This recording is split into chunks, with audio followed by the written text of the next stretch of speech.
I'm Tony, and today we're making a wine block. This is probably one of my more favorite blocks that I've done so far. It's easy to make, it goes together well, and it's wine. I mean, wine and quilting seem to go hand in hand, and it's just a great pairing. So I'm going to take you step by step. I'm going to show you all the things you need to know to make this wine block. If you haven't picked it up yet, the link is down below. It's only $2 in my shop. Let's get sewing. The first thing you want to do with your wine block is, of course, print out the block itself, the actual wine block. This is page number 10 in your pattern, so make sure you print out page number 10. You have a couple of choices for printing it out. You can print it out on regular printer paper, which is what I first started out as. And if you're not used to foundation paper piecing, if you're new to it, anything happens, and until you really get into it and decide you want to do it, printing it out on paper, on computer paper, regular paper, is perfectly fine. I have printed mine out onto special foundation paper piecing paper. It is a little bit thinner than a regular paper, and this is actually makes it easier to remove the paper when you're done sewing. So if you really like foundation paper piecing, or you want to really get into it, the foundation paper piecing paper is the way to go. So this is the only thing you have to print out. You could also print out the optional color chart and, of course, the blocks you're cutting. I like to print this out because as I'm cutting my fabrics, I like to check mark it and make sure that everything is good. Now, this is the original one that I did that's also in all the photos that you have with the blue, the white, and the red. I'm going to change it up a little bit because I made a red wine block. Let's do a white wine block, or yellow wine, because we all know that white technically is a little yellow. Plus, I can't really do a white and show the glasses, you know, for the empty glass right there without it. So I've chosen to use a yellow for the wine. I'm going to use white, of course, for the rest of the glass. And I'm going to use a black background. So I'm going to change this. Instead of red, this is yellow. And instead of blue, this is black. And that way, whenever I'm cutting my fabrics, I'm not going to confuse myself. Which, let's be honest, this is me. I confuse myself often. Alright, so then what I'm going to do is take a look at the fabrics. And I'm going to cut my fabrics. Now, with my fabrics, with the foundation paper piecing, you can always use scrap fabrics if you want. Just make sure you have enough scrap fabrics that it asks for. Or you can cut fabrics right off of your bolts or your yardage or whatever you have. It is completely fine. Just remember that by nature, foundation paper piecing does have a lot of waste. All right. So before I cut my actual fabric, let's cut out our paper. Oh, I completely forgot. I need to size this. So you notice how there's a 1-inch block right here. You want to measure this 1-inch block. Take your ruler and measure that. Make sure that that block is in fact 1 inch squared. If it is, great! Your block is going to be a 6-inch finished block, or 6.5 inches with the seam allowances. Now let's say if you want to resize your block. If you want to make it smaller, on your computer you just reduce the percentage. If you want to make it bigger, increase the percentage. So let's say if you want to double this to a 12-inch block, 200%. If you want to take it to a 3-inch block, go to 50%. It's just a matter of changing it and measuring this 1 inch so that the percentage is where you want it to be. Now remember, if you do make this bigger, it's not going to fit all into one sheet. You can combine multiple pieces of paper together using Scotch tape. Scotch tape is great for foundation paper piecing. You can sew right through it and it still perforates and comes away. Alright, so now let's cut this. So whenever you're cutting out your units, and that's what these are. So for example, this is my A unit because that has all of my A's on there. When you're cutting out your units, do not cut along those dotted lines. Those dotted lines are our trim lines when we are completely done. There we are. And let's finish cutting this. And this. Perfect. There we are. We've got those. Now, whenever I'm going to be cutting my fabrics, I'm going to show you how I'm going to organize all this. When I'm cutting my fabrics, I'm actually going to take all of these units and I'm going to lay them out just like this above the camera. So it's A, B, C, and D. Then, as I'm cutting my fabrics and I've got my pieces of fabric for each of the units, I'm going to put all of the A pieces of fabric on the A, all the B on the B, and the C, and so on. So then this way I can keep it all organized and I don't lose pieces, or I don't mistake a piece for another piece, which I've done in a tutorial before. Now, you can, of course, just cut one piece at a time. So you can start with A1, cut A1. Go to A2, cut A2 piece. You can do it that way as well. I just like to have all of my cutting and fabric done ahead of time to keep it organized. So that's what I'm going to do at this point. I'm going to go ahead and speed up the video. And I'm going to go ahead and cut through all of my fabrics. And then we're going to come back and I'm going to show you how we're going to start laying those out.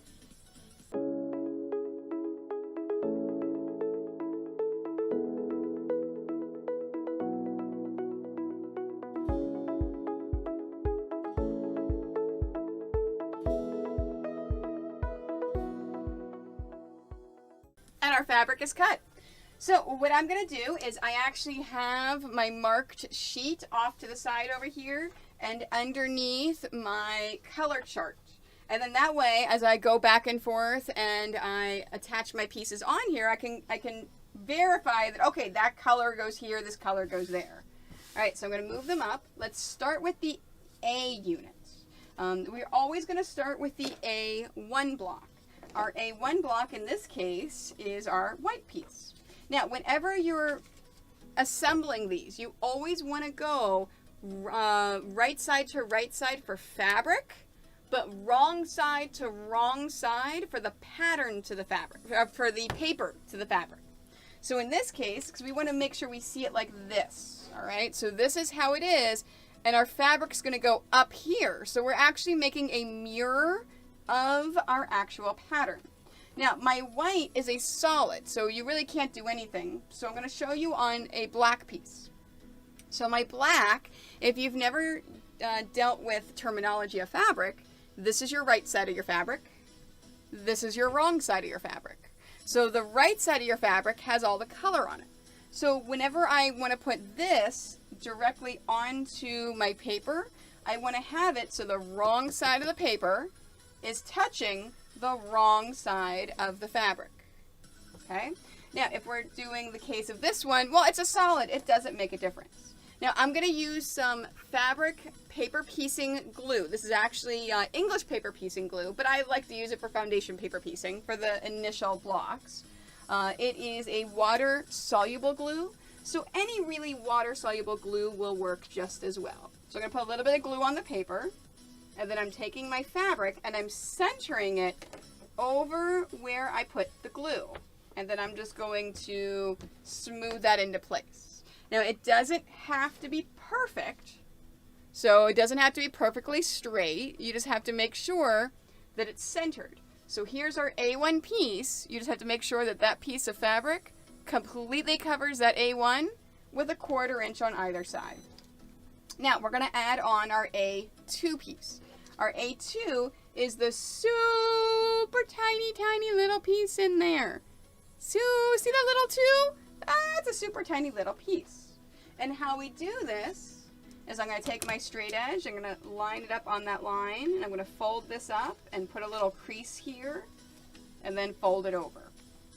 So we're actually folding that on this line between A1 and A2. Fold the entire sheet of paper. Don't just fold just that little part. And then I'm going to trim the rest of this fabric right here a 1/4 inch away from that folded piece of paper. So folding it away so you can see the fabric, and then we're trimming it a 1/4 inch and opening this back up. Now I want to take this A2 piece, which is our little tiny little 1-inch blocks, and I'm going to lay that over here, just like that.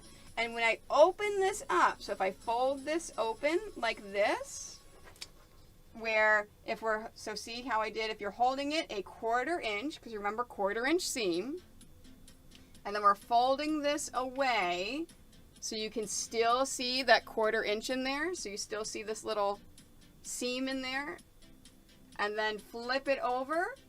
As long as you completely cover that A2, you are perfectly fine. Okay, so let's do that. And I'm going to put some pins in it. So let's put some pins to hold this. Now, what's really easy about this unit with this block is the A2 and A3 are super tiny. So you know what I'm going to do? I'm going to flip it over here to A3 and do the same exact thing I just did with A2. Okay, so let's get our straight edge and put it right along that line. Crease it. Fold it, and we're going to trim this a 1/4 inch away, just like that. Opening this back up again, and laying this piece of fabric there, so that whenever I open this up again, I completely cover that A3. Fantastic, and let's hold this in place. All right, let me show you the B units. So there, our A unit is done. I'm going to take the rest of this fabric, just set it aside, and I'm going to take this and set this side over here to be sewn. So the B unit, same exact thing. Here is our B1. So I'm going to put a little bit of glue here for B1. Let's lay this one down. And then we're going to fold this away from between B1 and B2. So use my straight edge to crease it and fold it. And then I'm going to use my straight edge to cut a 1/4 inch away. There wasn't too much to cut there. I lined it up pretty good. Opening it back up again. Our B2 piece. Now make sure, remember how you place it is important. So if we were to take this piece of fabric and lay it like this and open this up, well, I'm not covering that B2. So we have to take this piece of fabric and line it this way. And then whenever you open it up, we are completely covering B2. Now, it doesn't make a difference if you completely cover all of your paper, as long as you're completely covering those dotted lines. Because remember, those dotted lines are our sew lines. So make sure, as you're laying this out, that you're completely covering those dotted lines after it's sewn and ironed and opened. All right, so I'm going to do the C unit and the D unit with a sped up camera, and then I will come back and I will show you how we're going to sew these.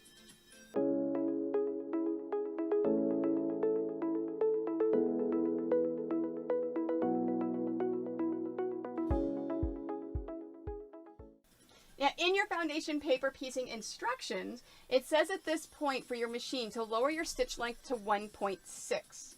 That's extremely important for foundation paper piecing because it perforates your paper enough so that it's easy to remove the paper when you're finished. It's a super tight stitch length, and it's really hard to take out if you make a mistake. I've done it. Trust me. But make sure you do that. If you're not sure how to adjust your stitch length or even what that means, I do have a video tutorial down below all on stitch length that you can take a look at. All right, so let's go ahead and sew this. So we want to sew between the A1 and A2. And when we're sewing this, we want to make sure that we start at least a 1/4 inch beyond where we want to sew it. Now remember, I said that these dots are our trim lines. So the trim lines are part of this. So I want to start outside of those trim lines. And then we want to sew all the way down. And we want to go a 1/4 inch beyond where we've sewn. Okay, so let me pull this and then we'll do the other side. Because remember, for the A unit, I did both 2 and 3, pinning it at the same time so I can sew it. It makes it more efficient. Now you notice with this one, I started at least a quarter inch away from where it needs to go. Now the reason why you do that is whenever you're manipulating your unit, you're folding it and moving it and doing all the things, you're going to be playing around with these seams and you're going to be pulling them out. You don't want these stitches to come undone and have issues. By starting and ending at least a quarter inch beyond where you've gone, you've made sure that you're not going to have those issues. And then we'll deal with adding on the extra pieces next. That's what the next thing I'll show you. All right, so B1 and B2. Let's start here. All the way down. Now the C unit, I sped up the camera, but I decided to go ahead and do both C2 and C3 at the same time. Although, I'm going to chain piece a little bit right here. I'm actually going to bring over the D unit and start sewing right here between D1 and D2 on the D unit. All the way down, because I've got to stop that. We don't want to continue to sew through entire D4. I try to be as efficient as possible when I can, and that was a chance to be efficient. All right, so we're doing between C1 and C2, so we're going to start in here in the middle of C4 and sew it out, and then stop at least a quarter inch beyond in the middle of C6. And the same thing is going to happen on the other side for C3. So I'm starting in the middle of the C5 block, going through and ending in that C7 block. All right, let's go iron them. Steam or no steam? That is the question. So there is a some people like steam, some people don't like steam. I am a steam person. I like using steam with my stuff. As you can hear and see the steam rising. Now, when you use steam with foundation paper piecing, you see it curls the paper. Well, you're adding water to paper. That's what's going to happen. But I have found it honestly doesn't make a difference. The steam gives it a nice, crisp edge. And even though the paper curls a little bit, it's still fine. Where's my block? There we go. This is my my tailor's wood block. It actually keeps your creases nice. Look at that. Look at those beautiful. It keeps it nice, and it keeps the hot air trapped in there, and it steams it up to make sure it really sticks. All right, so we are doing this. Now, whenever you're ironing your pieces, we are ironing them away from the first piece. So in this case, this is the C unit. I'm ironing it away from C1. See, this is why I don't use this iron a lot. It spits. My other one is being repaired, though. Oh no, it's spinning, I gotta stop it. It's hard to get a good iron, right? Alright, let's do the last one. Now, make sure whenever you are ironing that first step, you iron it to really solidify and lock in that first part of it. Alright, so I'm just going to leave that there for a quick moment while I take this away. Okay, and let's start with our A blocks. So now let's add on our A4. Because remember, in this case, we have our A1, we have our A2, and our A3. Well, now let's add on our A4. Well, the biggest problem with the A4 is, remember, we've sewn down into these areas. So how are we going to fold this? Because remember, when we fold this, you see how this fabric likes to come along with it. Very carefully, with my favorite pair of tweezers from Famore. These are the 507s, if you look them up on the website. I also have a link down below to the Famore website. I love it. Alright, so how we're going to do this is I'm going to hold this fabric and I'm going to gently pull this away. So I'm gently pulling this fabric away, and I'm using my fingers to hold. Make sure you're holding the thread, you're holding these seams, because remember I said they're going to try to come out on you. And then, now if you need to, you can take your tweezers and you can get in there and hold it like this and pull it away. It all depends upon how you like to do it. And make sure you pull it away far enough that this seam right there, oops, sorry, the seam right there is not in the way. So you see how far I've pulled that? Now we're going to do this to the other side, because I found if you are pulling away stitches, it's easier to do it all at the same time. There we are.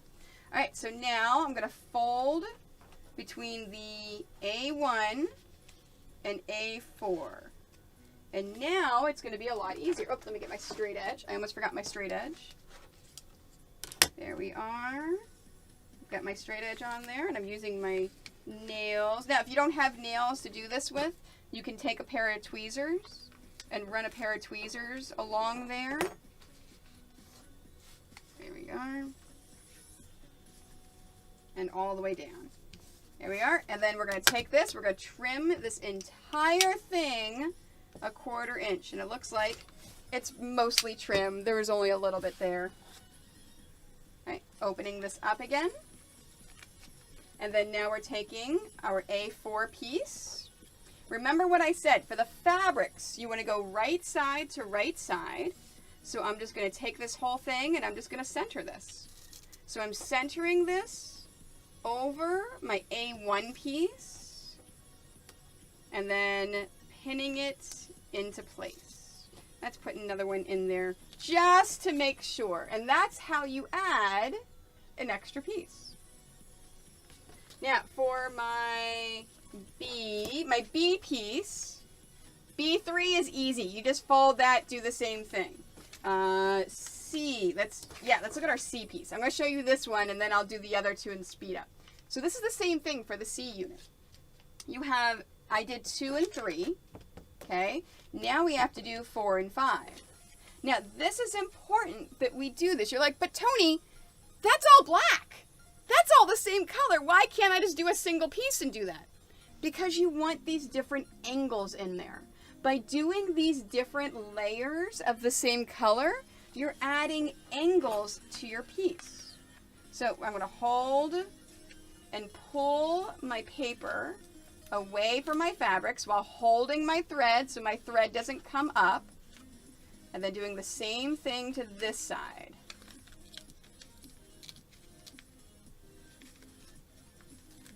There we are, all the way up. All right, and then same thing I just did. So let's make sure that everything is laid out the way it's supposed to be. And let's crease between C1, 2, and C4. I'm going to lay this out. And we're trimming this up 1/4 inch. Just like that. Now, I'm going to go ahead and do the other side now before I add any fabrics. And then that way, it's easier. And I don't have to worry about creasing this paper if I want to do both sides, if the other one's in the way. All right, there we are. And there it is. So you get that little tiny bit of black, but trust me, it's going to be cool because it's going to move away. Now, we want to put the 2.5 inch side and lay that one. And then let's make sure if I fold this open, yep, that covers it perfectly. So I'm laying out the 2.5 inch side with my trimmed piece. Just like that. Now, can I do the other one now? No. I can't do them both at the same time because you see how this overlaps right here into here? So I have to wait on that C unit. So for the C unit, I'm only going to do the C4, and then I'll come back and I'll do the C5. All right, so I'm going to speed up the camera. I'm going to go ahead and quickly add on the B3 and D3s. I've already shown you how to sew it and to iron it, so I will speed up through all that. We'll come back and then we'll add an additional piece to another additional piece to the units.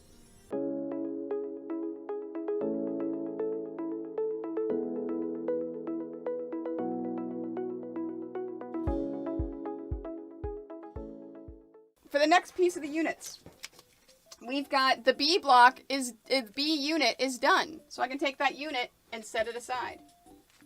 And here's our A unit. So we have A 5 and 6 still to do. So, and then this one will be done. So same exact thing. I'm going to pull this away so that whenever I fold this, I can trim this and add on the piece.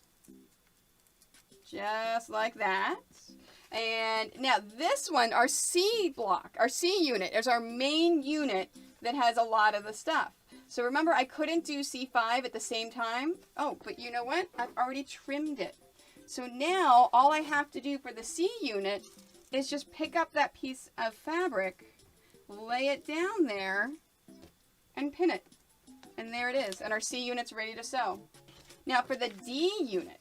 This is the one that's a little bit tougher because, remember, of the lines of sewing. So remember, pull away your paper, just like that. Pull that away, and then we're going to take the straight edge. Sorry, my iron was spitting, so there's water on it. And I had to wipe it off. There we are. And fold it just like that. And then we're going to trim a 1/4 inch away.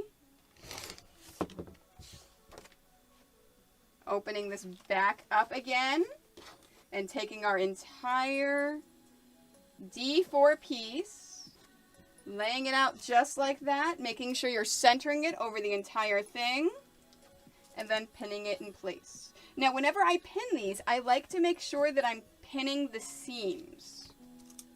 That way the seams aren't going to move as I sew it. And there it is. All right, so I'm going to go ahead and finish up the A units. I'm going to sew all these, iron it. We'll come back and take a look again and see what else we have to do.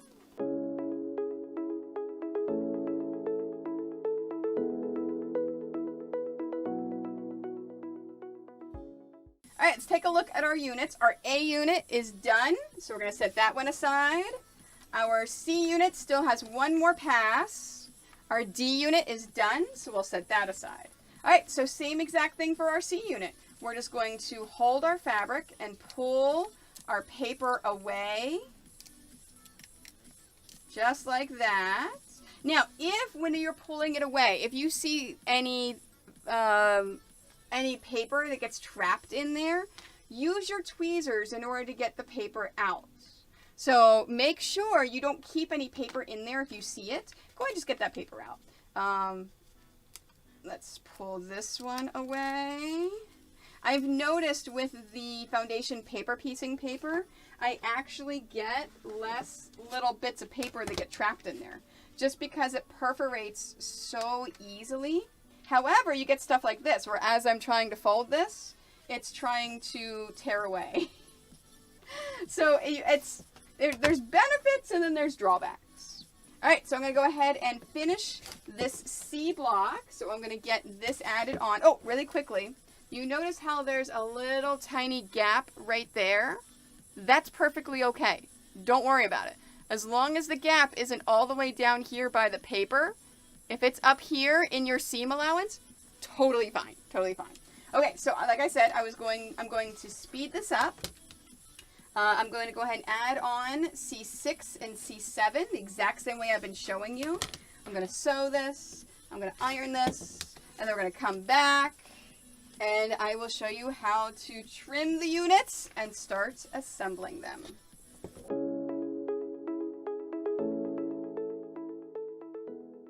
Our units are done. So let me lay them out just like that. It looks like a wine glass, right? Not quite yet. We have to trim these units. So what you want to do is take your unit and flip it over so you see your dotted lines. Go ahead and get your straight edge and a rotary cutter. Now, I like to use a separate rotary cutter for this step than I do for my fabric. My fabric rotary cutter is only for fabric. This one is for paper. So I like to have two separate ones to remind me of which one's paper and which one's fabric.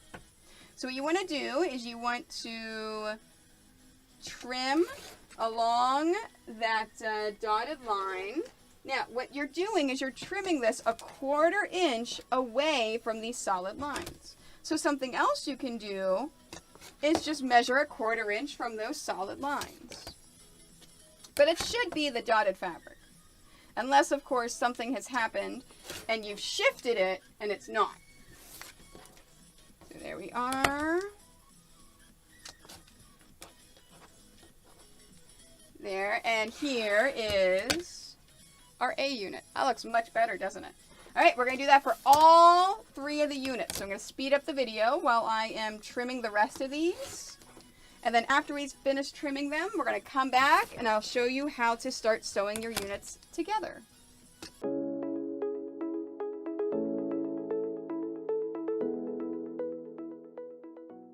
And there's our wine glass. Okay, I am surprised. I didn't know how this yellow was going to turn out for like a white wine. I'm pleasantly surprised. I think the black would look really good with the red as well for a block. Because the white almost gets lost with the light blue. I should have done a different color for that. All right, so assembling the units together. I'm going to start on the bottom. Now, in the instructions, I start at the top and I go down. But for here, I'm going to use the bottom and go up. What you want to do is you want to take your bottom, flip it over. Oh, it is the A unit. Never mind. For some reason, I was thinking, oh, that's D. Okay, so I'm doing exactly like my instructions are. Take your A unit and you want to flip it over the bottom of your B unit, making sure everything lines up perfectly. So make sure your ends line up, just like that. I always like to put my pins in my ends first so that I know it's in there and then go back and pin the rest of these seams. There we are, just like that. Now, this one is a little trickier, all right? You want to take this one, you want to put this over here. However, if you look at this, because of how it's designed, all of your seams are all going the same direction. So you're going to have super bulk right there. Well, let's say if you don't want to have that super bulk. What you want to do is remove the fabric. Remove the fabric. Oh my gosh, I can't talk today. Remove the paper from your C unit. So just go ahead and take all the paper out for your C unit. You don't need it anymore. This is perfectly trimmed onto there. So we're just going to take this out. And all you're doing is you're pulling your seams open and then pulling the paper out. Now remember, I said there may be little tiny bits of paper left over in there. That's what your tweezers are for. So you get in there and you can take that paper right out. And if your paper sticks a little bit where you put that water-soluble glue, you can use your tweezers, or you can dab a little bit of water on there and just kind of rub, and it'll come right off. It'll pull right out. There we are. All of my paper is out. So what I want to do now is re-iron these seams. So what we want to, the goal is to have our seams go in opposite directions so they nest. Okay, so let's iron this. And then instead of our seams going out, we want the seams to go in. Just like that. And then the same thing over here. Now I like to iron this side first, just to make sure these seams are going in the correct direction. And then I will iron this side. Now, it's perfectly okay to re-iron seams. But once you've sewn it, you can no longer re-iron it. So if I were to sew this together, I can't go back and re-iron those seams after it's sewn together for those. But I can re-iron them for this. And now, whenever I flip this over, you see how those seams line up perfectly. And this also is going to get you a perfect point if you decide to do that. So let's go ahead and pin these. There we are. Let's make sure this seam lines up over here. Now, we can't see our line over here. We've taken our paper out. So whenever we sew this, we're going to have to sew it on this side so we can see this line. So let's go sew these combined units, and I'll show you what I mean. For sewing together the units, we want to use our scrap fabric. So I'll use my scrap fabric and move this forward. So this is true chain piecing. So we're going to follow along this line. By using a scrap fabric and putting our unit in like this, it actually allows us to make sure that that thread at the beginning and the end of the unit is fine. Like this is not going to come open. So when I trim this, the thread right here is not going to immediately come open and try to start coming out. If I were to start sewing about right there, well then I have an opening there and it's going to keep trying to unravel itself. Chain piecing allows you to basically have more control over those seams to make sure they're not going anywhere. And let's do the same thing for our combined C and D units.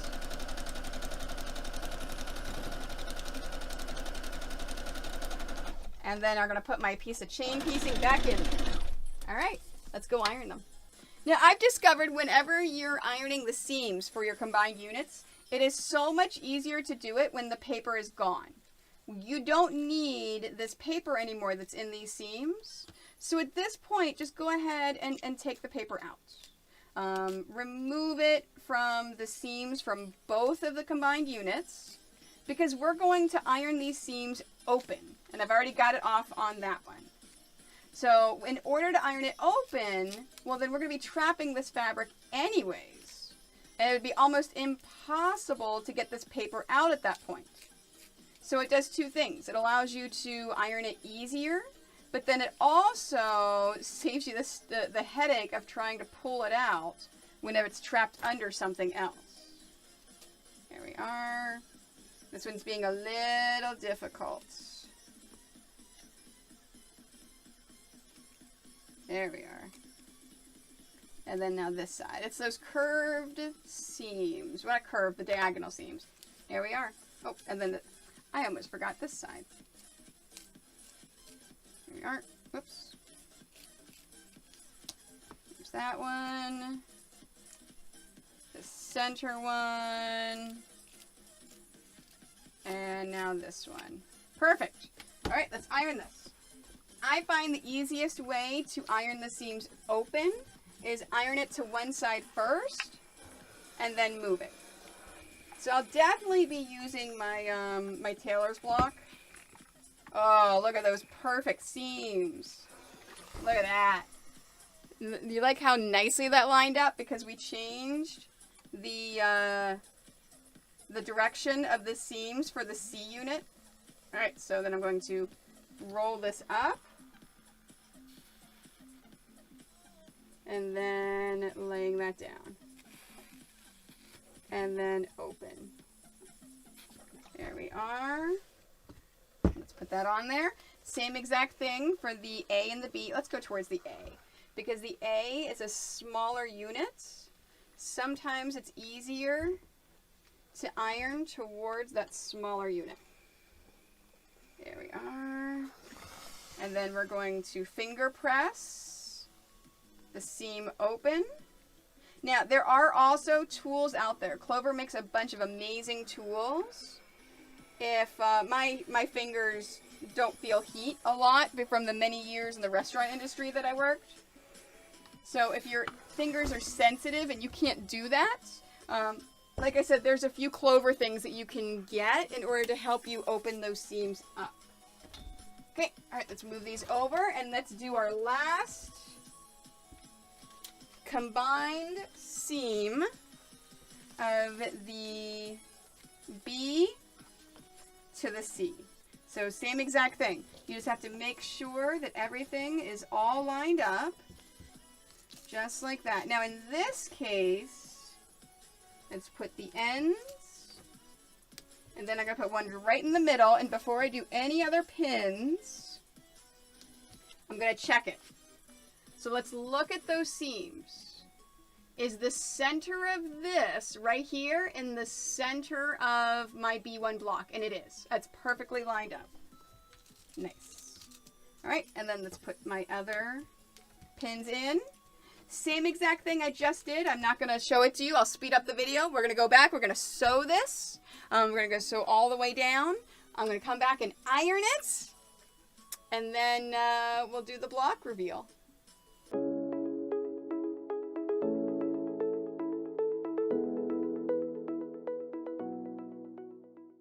And there's our glass of white wine. I love the way that that one turned out. Isn't that awesome? Oh, I'm so excited. Now, at this point, you want to take out the rest of your papers. So go through, remove the rest of your papers. Again, you're just pulling it out. If you hit one that is a little stubborn, use your tweezers to get in there. Oh, I just realized I forgot to mention why these are my favorite tweezers. So they have an angled head that allows me to get in any tough spots. And they're super sharp. So it's easy for me to pick things out in order to grab them. I mean, they're just a really good, high-quality tweezer that I have just fallen in love with. I got them initially for rhinestoning. So when I was adding some rhinestones and some blings to my things, they're great tweezers for placing those.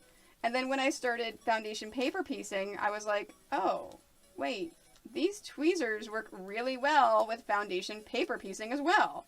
So why would I not love them? And just like that, all of my paper is out. And that's what I mean by the foundation paper piecing paper is easy to remove. And there are our blocks.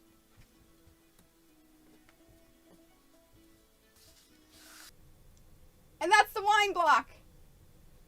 I think I like I'm a red wine drinker, but I think I like the white wine better. Because if you're looking at this, you see how I was saying before, the white in this one kind of fades into the blue. I really like the black as a better background. So I may make this block again, but with the black backing. I don't know.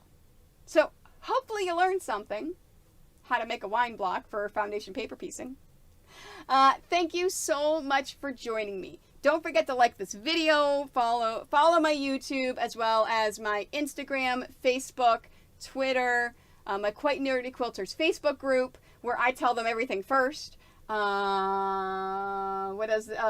I never use, TikTok I forget to update, and Twitch, where I stream live, and I also stream live here on YouTube. Don't forget to check out my schedule each week. I post it on my social medias, and I hope you join me live.